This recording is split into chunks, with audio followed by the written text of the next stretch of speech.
Eh bien, bonjour à nouveau à tous. Vraiment désolé pour ces difficultés techniques. Nous avons dû redémarrer le système. Nous allons opérer quelques changements. On va passer directement à la présentation faite par Rachel Yancy qui va parler de la communication, de l'empathie, de la confiance, des expériences vécues par les soignants, le personnel, les relations entre eux, tout en fournissant des soins palliatifs et de fin de vie à des enfants à Cox's Bazar, Bangladesh. Donc, Rachel Yancy est infirmière pédiatrique en soins intensifs du Canada, à Hamilton. Elle a travaillé en prison africaine, elle a un diplôme d'infirmière et nous avons hâte d'entendre ce qu'elle a à nous dire. Rachel, vous avez la parole.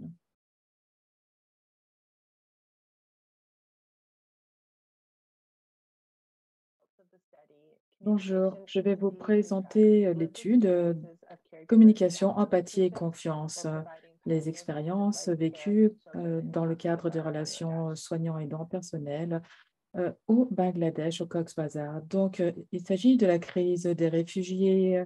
On a presque 900 000 réfugiés qui ont subi les violences au Myanmar et qui vivent désormais au Cox's Bazar. Alors, MSF, il tient l'hôpital mère-enfant à Goyalmara. Et c'est là qu'on a le plus grand service de neonatologie et de soins pour les mères dans la région. L'objectif de l'étude visait à documenter et décrire l'expérience vécue en matière de soins palliatifs et de fin de vie à l'hôpital de Goya-Almara afin de renseigner la mise en œuvre du programme et dans d'autres contextes MSF. Il s'agit de comprendre les implications éthiques. Donc, quelles sont les différentes étapes de cette mise en œuvre? Aujourd'hui, je vais vous parler des résultats concernant l'expérience du personnel et leur relation avec les parents et les aidants. Cette ethnographie a eu lieu entre avril et août 2021. 22 entretiens individuels en tout, avec toutes sortes de membres du personnel qui fournissent des soins aux patients. Donc, surtout du personnel recruté en local et également du personnel international. Nous avons également eu 5 discussions de focus group et toutes ces discussions, tous ces entretiens ont été menés en anglais, en bangla et en rohingya. Ils ont été enregistrés, transcrits et traduits en anglais. Nous avons également eu des observations de participants et nous avons aussi recueilli le protocole et les différents documents associés. Donc, toutes les données ont été codées dans le logiciel NVivo. L'autorisation éthique a été fournie par MSF et par l'Université de Bangladesh et le comité d'éthique de cette institution.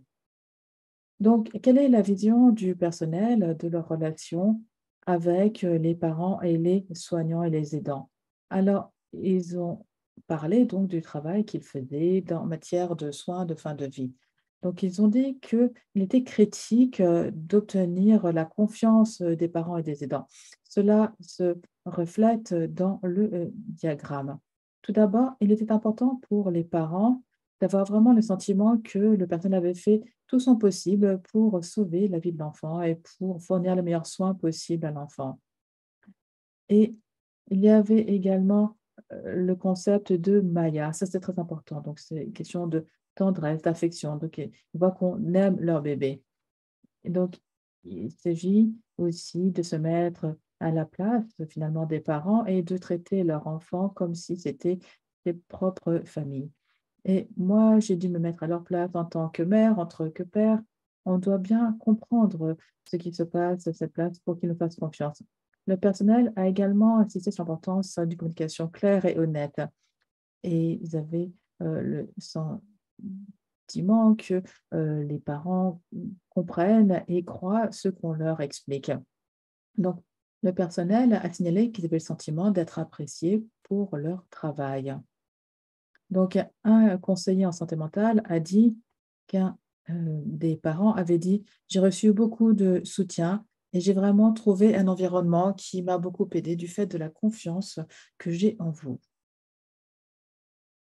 Il y avait 4 principales, types, de relations entre le personnel et les aidants.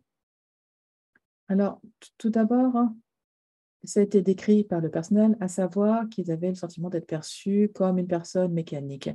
Et le personnel ont insisté sur l'importance de l'empathie et ils ont dit que c'était parfois difficile de ressentir la souffrance des parents tout en protégeant leurs propres émotions.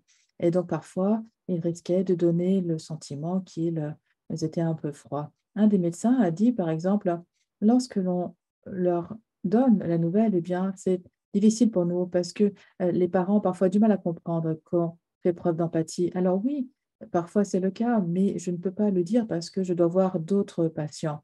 Et on a également parlé des défis de communication, de frustration, lorsque l'on dit une chose et eux comprennent quelque chose de différent. L'absence de traducteurs, de personnel de promotion de la santé lors des gardes de nuit complique encore les choses. Il y a également des différences culturelles, linguistiques, qui peuvent entraîner des problèmes de communication et de la frustration. Alors, le pire, c'est lorsque les parents, les rendent responsables du décès d'un enfant et ça arrive surtout, par exemple, après des tentatives de réanimation qui ont échoué.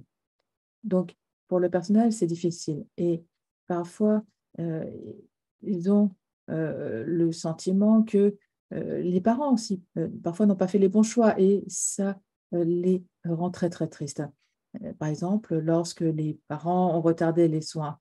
Donc oui, au début, j'étais très triste, mais ensuite, j'étais extrêmement frustrée. Je me suis demandé: «Mais pourquoi est-ce qu'ils font ça?» On essaye de fournir les meilleurs soins possibles aux patients. Mais finalement, je me rends compte que ce n'est pas forcément de la faute. Ils ont été privés de tellement de choses depuis le début. Donc, beaucoup de compréhension, d'empathie pour la situation des Rohingyas peut permettre d'améliorer le ressenti. Donc, en conclusion, il était clair que des relations positives avec les aidants peut finalement soulager un petit peu la détresse morale du personnel MSF qui participe à ces soins palliatifs pédiatriques. Avoir l'accès à du personnel médical, des traducteurs culturels et médicaux H24 est indispensable pour pouvoir permettre des relations plus positives avec les aidants. Et très tôt dans le programme ou même avant le programme, il est important de fournir de la formation, du soutien pour avoir des communications sûres et ouvertes, des espaces où les gens peuvent communiquer, des stratégies pour trouver l'équilibre entre l'empathie et également se protéger, compétences de communication, le soin qui s'autour de la famille, la résilience au deuil et également l'impact sur le personnel. Donc, j'aimerais remercier toutes les personnes qui ont participé à ces travaux. Merci beaucoup.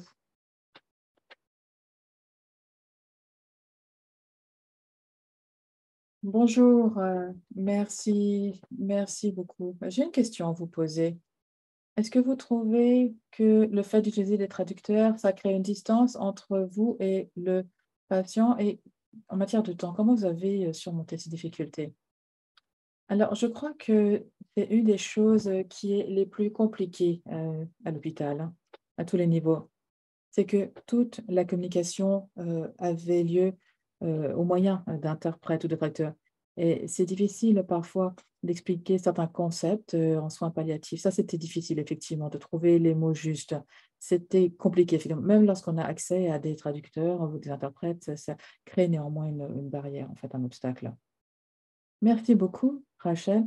Je crois que nous devons passer à la personne suivante et je dois dire que, votre présentation a abordé un sujet qu'on n'aurait peut-être pas forcément pu aborder il y a quelques années. Donc, véritablement, ça fait partie des choses qu'il faut améliorer dans les contextes humanitaires. Donc, présentation suivante de Samuel Ajama.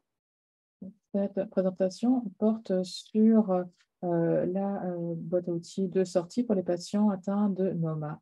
Donc, il vient du Nigeria, formation en soins infirmiers. Il est actuellement le superviseur des soins infirmiers à l'hôpital NOMA, le seul centre qui a été désigné comme étant responsable de la prise en charge du NOMA, qui est une maladie négligée, mais qui malheureusement touche énormément de personnes en Afrique. Vous avez la parole.